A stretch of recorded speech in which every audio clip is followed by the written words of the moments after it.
안녕하세요. 지금은 오전 11시 3분입니다. 지금으로부터 또 2시간 정도 열공을 하고 자유시간을 가져볼 건데요. 그럼 1시 3분까지 공부를 하는 게 되겠죠? 일단 늘 그랬듯 시작은 리딩부터 시작을 해보도록 할게요. 오늘은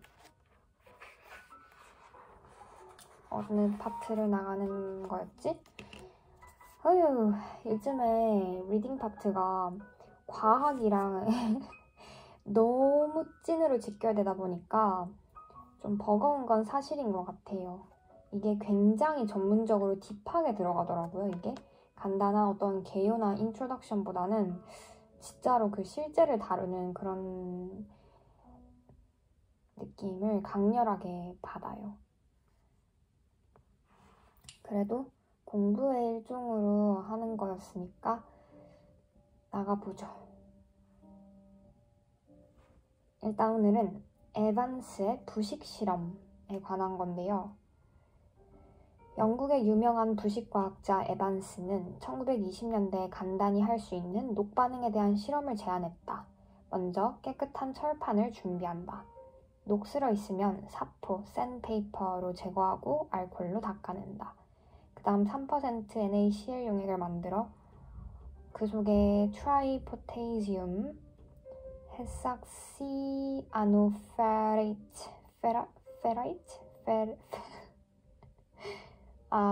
이 화학 용액은 저도 어떻게 읽는지 정말 늘 어렵네요. 힘들어요. 트라이포테이지움까지는 읽겠어. 근데 헥삭시아노페라이트 뭔가 왜 이렇게 일본어 같지? 아무튼 적혈염을 조금 넣으면 옅은 노란색으로 변한다.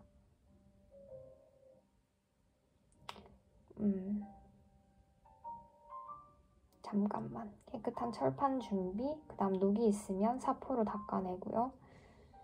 그 다음에 NaCl 용액을 만들어 그 속에 적혈염을 넣으면 옅은 노란색으로 변한대요. 적혈염은 화학실험실에서 보통 사용하는 물질로 이가철 이온이 있으면 민감하게 반응하여 청색 침전물이 생긴다. 그리고 또 나왔네.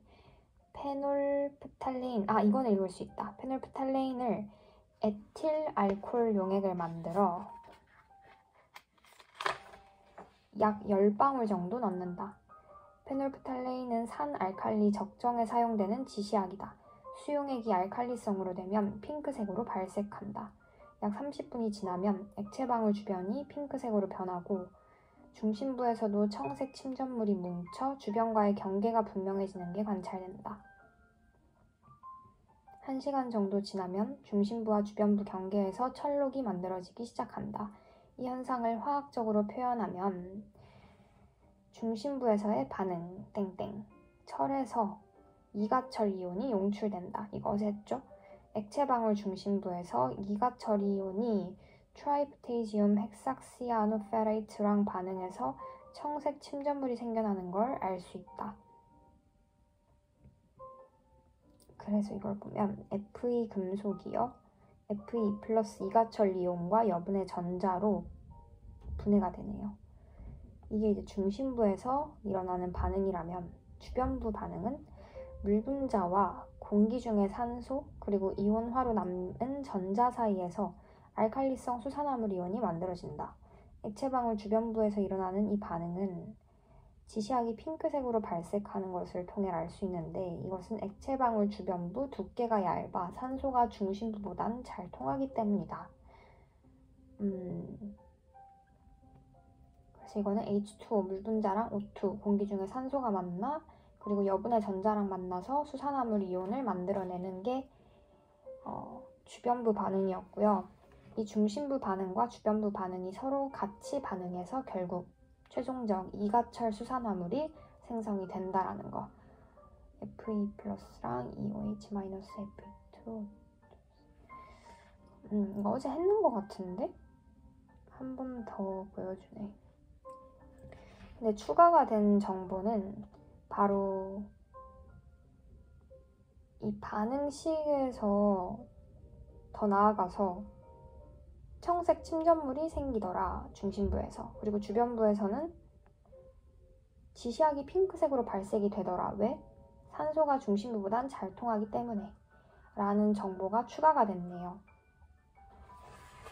그 다음, 이가철의 수산화물을 순수하게 만들면 백색 콜라이드 물질로 알려져 있으나 반응이 빨라 즉시 산화되어 녹으로 된다. 상기 1퍼 잠시만. 상기 1의 반응은 마이너스 전하의 전자가 떨어져 나가 철 이온이 용출되는 일종의 산화 반응으로 그치 전자가 전기화학적 용어로는 아노드 반응이라고 한다. 이거 어제 했는데 이것도? 아노드는 산화 반응이 일어나는 전극이다. 이것과 같이 2번의 반응은 전자를 받아들여서 마이너스 전하의 수산화물을 만들기 때문에 일종의 환원 반응으로 캐소드 반응이라고 한다. 그럼 정리하자면요. 한 번 더 정리를 또 하고 갈게요. 중심부 반응에서는 철에서 이가철 이온이 만들어지고 청색 침전물이 생겨납니다. 그리고 이때는 산화 반응이 일어나는 거라서 아노드 반응이라고 하고요. 그 다음 주변부에서는 물분자와 산소가 만나, 그리고 또 여분의 전자가 만나서 수산화물 이온을 만들어내는데 이때 지시학이 핑크색으로 변하고요. 왜? 산소가 중심부보다 잘 통하기 때문에. 그리고 이때는 환원 반응이 일어나기 때문에 우리는 캐소드 반응이라고 합니다. 그래서 이 주변부 반응과 1번과 중심부 반응 1번과 주변부 반응 2번이 서로 같이 반응해서 최종적으로 이가철 수산화물이 생성이 되고요. 이것을 우리는 철록이라고 간단히 얘기를 하는 것 같아요.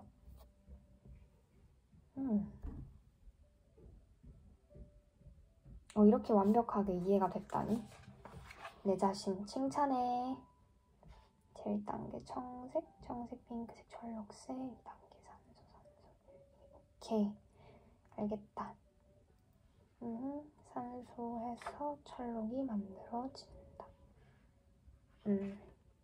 반스 부식 실험에서 오케이, 지시학 핑크색으로 청록색의 침전물. 오케이, 완벽히 이해했습니다. 이제 그러면 사진 자료로 설명해 드리도록 하죠. 일단 에반스 부식 실험 과정을 함께 보도록 할게요. 봅시다.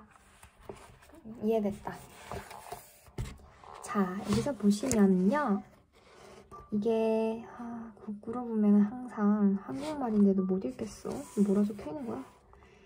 이게 제 1단계고요. 이게 제 2단계예요. 이게 청색이라고 여기 적혀 있거든요. 근데 1단계에서 그 청색 침전물이 생긴다고 우리 아까 전에 제가 수없이 되뇌었죠? 반복을 했었단 말이에요. 1번 반응은 중심부 반응이에요. 그때 청색 침전물이 생기더라. 이렇게 침전물이 생기더라. 그리고 주변부 반응에서 아까 뭐라 했어요? 지시학이 핑크색으로 변한다 라고 했잖아요.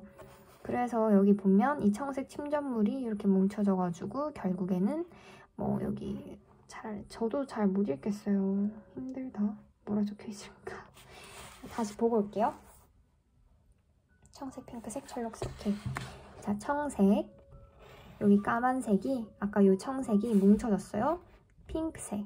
지시학이 핑크색으로 변한다 했죠? 그럼 이 주변부가 핑크색으로 변하나 봐요. 철록색.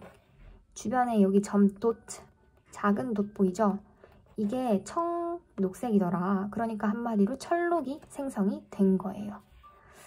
그래서 여기 다시 여기 보면 여기 메탈이 있잖아요. 철제 유물이 이렇게 있으면 여기에 중심부에서 이렇게 생기고 주변부 이렇게 산소 보이죠? 우리 아까 전 주변부 반응에서는 산소가 더 잘 통하기 때문에 지시학이 핑크색으로 변하면서 철록이 생성이 된다. 1, 2번이 뭉쳐져서 이렇게. 그리고 또 있어요. 이게 도면이었다면 이제는 사진인데요. 사진으로도 보여드리도록 할게요. 자, 여기를 보시면 뭐 아무래도 이게 지시약이겠죠? 스포이드 보이고요. 그 다음에 제 생각에는 넘버링을 해주시진 않았지만 여기에 청색이 좀 보여요. 제 눈에는 보이는데 보이시나요? 암튼 그래서 제 생각에는 이게 1번 반응인 것 같아요. 중심부 반응 청색. 그리고 시간이 지나서 아마 산소랑 물 분자가 만나면서 여기 보시면 이렇게 보면 더 잘 보이네요. 청색, 그리고 보시면 지시약이 핑크색으로 변했다. 그러면 2번 반응까지 일어나게 되면서 보시면은 여기 뭐 이상한 찌끄레기가 생겼죠? 이게 철록인 것 같아요. 결국에는 1번, 2번 반응이 합쳐져서 이가철인 철록이 생성이 되더라. 이게 에반스의 부식 실험이었습니다.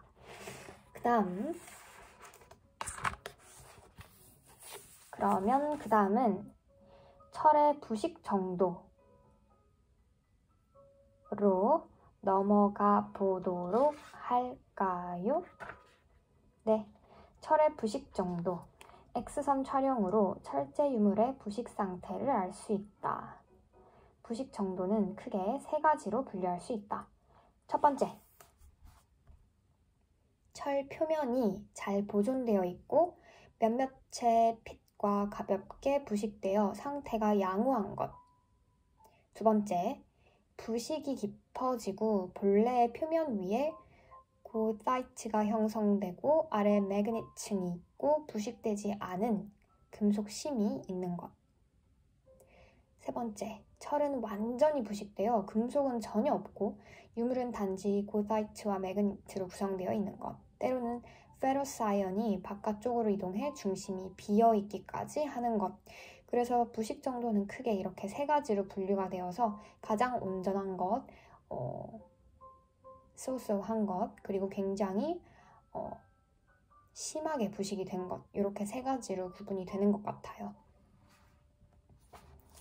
그 다음 보존 처리를 하는데 부식 상태에 따라 유물의 클리닝, 녹제거를 1번의 경우, 우리 아까 1번이요 굉장히 온전한 상태였거든요. 아무튼 부식 상태에 따라 유물의 클리닝, 녹제거를 온전한 경우에는 기계적 또는 화학적 방법으로 처리할 수 있으나 그 외에 2번과 3번 쏘쏘하거나 아니면 굉장히 심각한 그 아이들의 범주에 속하는 유물은 어쩔 수 없이 이제 기계적인 방법으로 클리닝을 한다. 화학적이라는 거는 빼졌네요. 그게 차이점입니다. 아까 온전한 거는 기계적으로도 할 수 있고 메커니컬리도 할 수 있고요. 케미컬리, 화학적으로도 할 수 있는데 2번, 3번 경우에는 기계적인 방법으로 해야 한대요. 2번의 상태 유물은, 그러니까 그 쏘쏘한 상태의 유물은 화학적 전해법을 이용해 클리닝하면 유물 표면을 손상시키게 되며, 그래서 안 되는 거죠. 화학적 방법으로 하면은 왜 안 되는가를 2번은 왜 클리닝을 그렇게 화학적인 전해법을 이용을 해버리면 유물 표면이 손상된대요. 그리고 3번째는 왜 안 되냐. 3번의 상태에 화학적 방법을 적용했을 시 완전히 유물이 파손이 될 수 있다. 표면이 손상되는 거에서 더 나아가서 파손까지 될 수 있기 때문에 2번, 3번은 화학적이 아니라 메커니컬리로 밖에는 할 수가 없다 라고 말씀을 해주시고 있어요. 따라서 모든 철제 유물은 현미경으로 관찰하면서 기계적인 클리닝 방법을 채택하는 것이 좋다. 그래서 이렇게 결론까지 지었네요. In conclusion, to sum up 같은 말이죠. 그래서 1번이 기계적으로도 할 수 있고 화학적으로도 할 수 있고 2번, 3번은 기계적으로만 해야 하니까 결론적으로 1, 2, 3번 모두 그냥 기계적으로 하는 게 베스트다 라는 거를 말씀해 주셨네요. 그 다음 철제 유물의 부식도 분류를 이제 도면을 제시해 주셨는데 이것도 보고 갈게요. 일단은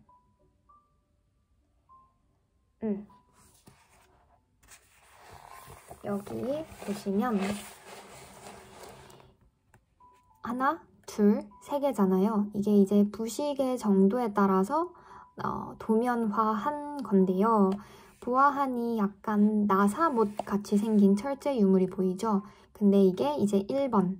가장 양호한 상태. 여기 읽어볼게요. 큰일 났네. 읽기가 너무 힘드네. 됐다. 표면에만 가볍게 부식되어 몇몇 핏가 있는 상태. 보면은 까만색이 유물이라면 표면에 아주 얇게 부식이 된 거를 볼 수 있어요. 아주 얇게. 다음 두 번째, 아까 그 쏘쏘한 상태라고 했잖아요. 얘는 부식은 더 깊고 두터워지며 매그닛가 형성되어 있는 상태. 볼게요. 얘랑 다른 점은 부식이 더 두터워졌어요. 육안으로도 확실히 보이죠? 그리고 이 땡땡땡 되어 있는 이 층은 매그닛 층인가 봐요. 자성이 조금 있는. 우리 이거 이틀 전에 했어요. 그 다음에 3번은 가장 the worst, 가장 안 좋은 부식이 최고치로 돼 있는 3단계인데요. 얘는 뭐라고 돼 있느냐? 읽기가 힘들다. 철심이 전혀 남아있지 않고 완전히 광물화된 상태. 아, 맞네요. 이런. 보세요. 철제 유물이 있었어요. 근데 철제 유물이 얇아졌네요. 부식이 되면서 철제 유물까지 약간 손상이 된 걸 보실 수 있고요. 얘는 오마이갓. 철제 유물이 완전히 없어졌습니다. 파손이 돼서 완전히 없어졌어요. 부식이 이렇게 위험합니다. 유물을 아예 없는 놈으로도 만들 수 있다는 거. 그래서 기계적으로 클리닝, 녹제거를 반드시 해줘야 한다. 사전에 하면 좋겠죠? 이렇게 없어지기 전에. 그리고 이렇게 마모가 되기 전에. 아무튼 그렇게 봤고요. 그 다음 철제 유물의 보관 중 파손 형상. 철제 유물이 보관고 내에서 파손되는 유형은 크게 세 가지로 구분할 수 있다. 역시 세 가지로 구분이 되네요. 유물로부터 완전히 광물화되어 철심이 없는 건 쐐기형으로 되고요. 철심이 남아있는 건 판상형 또는 접시형으로 들떠 일어나게 된다. 이 중에서 특히 판상형으로 파손되는 건 아카가니트에 의한 것이 대부분이며, 그러니까 베타, 녹. 우리 어젠가? 그저껜가? 녹에는 크게 4가지가 있다고 배웠거든요. 가장 흔하게 일어나는 녹의 종류가 알파, 베타, 감마형 녹이었고요. 특이하게도 되게 청색깔의 색을 띠는 특수한 경우에 녹이 생성된다. 그래서 총 4가지 녹이 있는데 그 중에서 베타 녹에 의해서 생기는 게 판상형 그 부식이래요. 파손이래요. 그래서 이런 형태로 파손되는 철제 유물은 원래 형태로 되돌릴 수 없게 된다. 다음 그림은 철제 유물의 파손 유형들이다. 이런 쐐기형 파손, 판상형 파손, 접시형 파손, 이렇게 철제 유물의 파손 유형은 3가지가 되네요. 여기서 우리가 구분해야 합니다. 아까는 우리가 철의 부식 정도에 따라 3가지로 나누어 봤고요. 그 철의 부식 정도가 가장 온전하게 유물이 남아있는 거, 소소하게 남아있는 거, 유물이 완전히 부식돼서 없어진 상태. 그래서 철의 부식 정도를 3개로 나눴고요. 이번에는 철제 유물의 파손 유형은 부식이 아니고 파손입니다. 파손은 쐐기형, 판상형, 접시형이 있어요. 그래서 이것도 도면의 그림을 보면서 이해를 해보도록 할게요. 그냥 내가 먼저 봐야지. 그래야 설명을 제대로 해줄지. 쐐기형, 오케이. 판상형, 오케이. 접시형, 오케이. 완전 이해가 됐음. 파손을 먼저 볼게요. 자, 이게 이제 철의 부식 정도에 따른 3가지 분류 방법이었다면, 이제 여기는 철제 유물의 파손 유형을 3가지로 나눈 건데요. 이게 이제 첫 번째 쐐기형 파손. 자, 보시면 아마 원래 유물은 동그란 형태였겠죠. 그런데 여기 보면 쐐기 모양으로 쇽, 그러니까 가시 모양으로 쇽 들어가 있죠. 여기도 쇽 들어가 있죠. 쐐기형으로 유물이 갈라졌어요. 이게 파손 유형 1번째, 첫 번째. 다음 2번째, 판상형 파손. 보시면 원래 유물은 아무래도 직사각형이 아니었나 유추를 해봐요, 저는. 근데 직사각형이었는데 이게 이제 판상형, 판상, 이렇게 지금 떨어져 나왔잖아요. 보이죠? 이게 판상형 파손이고요. 그 다음에 이게 마지막 파손 유형 세 번째 접시형 파손입니다. 보시면 원래 그 철제 유물이 뭐 이렇게 판판했겠죠? 표면이. 근데 여기 보시면 접시 모양으로 유물이 이렇게 떼진 게 보여요. 그러니까 마치 손톱을 잘라놓은 것 마냥. 이렇게 웅덩이가 생긴 것처럼 유물이 스쿱트 떠진 형태로 이렇게 파손이 되어 있는 게 접시형 파손입니다. 아무튼 이렇게 철의 부식 정도랑 철의 파손 유형 세 가지 이렇게 돼 있고요.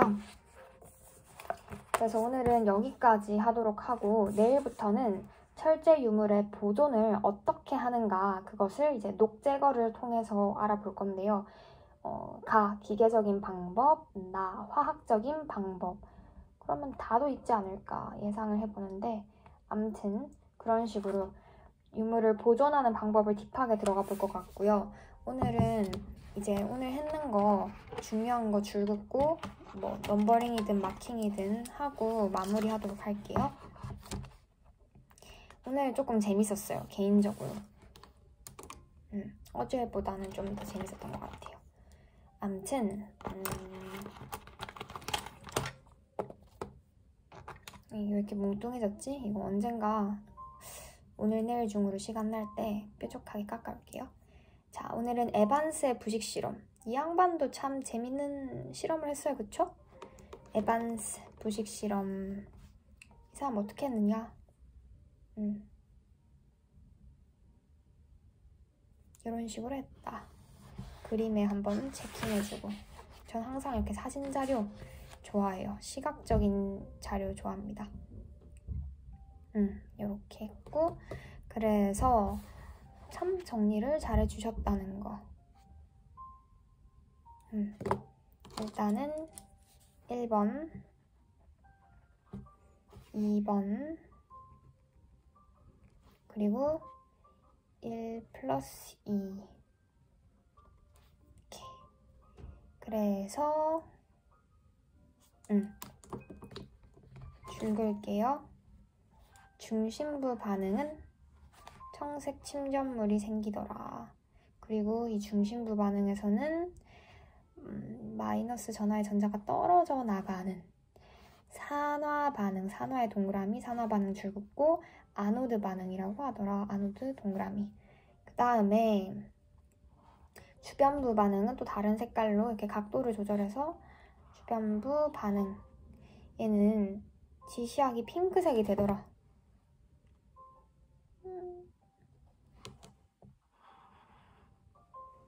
그리고 얘는 전자를 받아들여 환원 반응, 환원의 동그라미, 환원 반응 줄 긋고 캐소드의 동그라미, 캐소드 반응. 이렇게 1번, 2번 주변부, 중심부 반응을 통해서 결국엔 뭐가 만들어진다? 철록, 이가철 수산화물이 만들어지는. 그리고 여기다 이꼴 철록이라고 적어줄게요.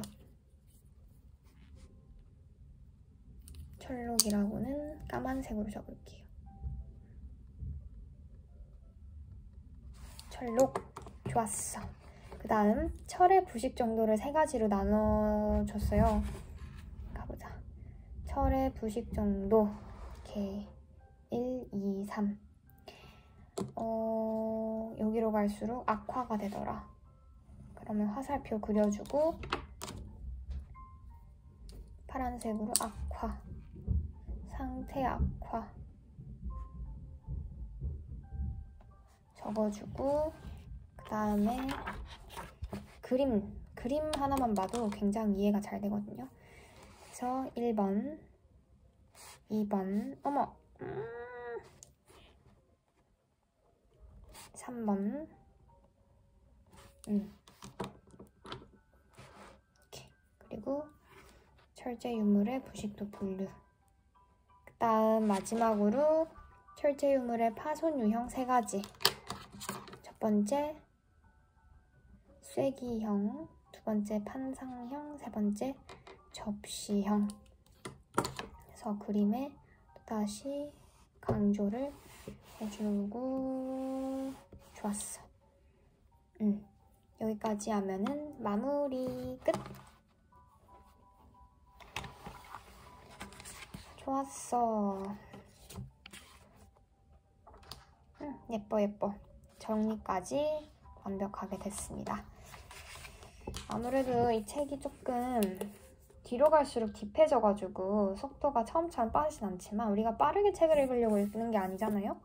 그래서 느리지만 조금씩 천천히. 제가 좋아하는 순우리말 중에 시나브루라는 말이 있어요. 시나브루. 조금씩 천천히 이렇게 발전하고 읽어나가도록 하겠습니다. 그럼 수고했어요. 안녕. 잠시만. 11시 30분 되면은 종료할게요. 지금 29분이거든요. 노래를 키워볼까?